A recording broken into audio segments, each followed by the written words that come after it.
يا جماعة، يعني نتيجة التساهل مع الأغراب في بلدنا أيا كان هم مين.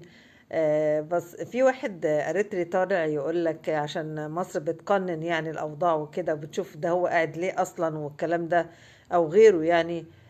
فبيقول لك إن إحنا بنحترم الشعب المصري، الشعب المصري على راسنا.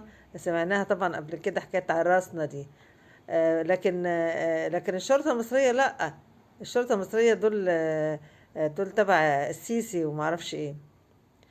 يعني هو بغباوته يعني او بمخه اللي قد كده ده. ما عندوش معلومة. طبعا هو بيتكلم على ان هو يعني فاكر ايه، ان هو يعمل انقسام داخل البلد يعني. اولا الشرطة دي يا ابو مخ قد كده ده. الشرطة دي ولادنا احنا، ما عندناش مرتزقة زيكم ولا بنجيب من الشمال واليمين عشان نعملهم جيش ونعملهم شرطة ونعملهم. دول ولادنا.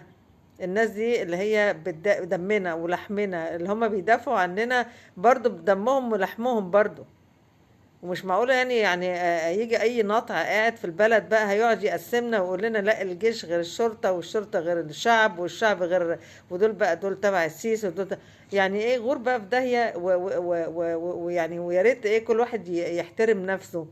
بعدين اساسا اللاجئ يعني قانون اللجوء من ضمن بنوده ان لو هو اتكلم في السياسة او اتعامل في سياسة البلد ان هو يسقط عنه الحق اللجوء، ومن حق البلد ان هي ترحله. فكل واحد يحترم نفسه يا ريت لو سمحتم.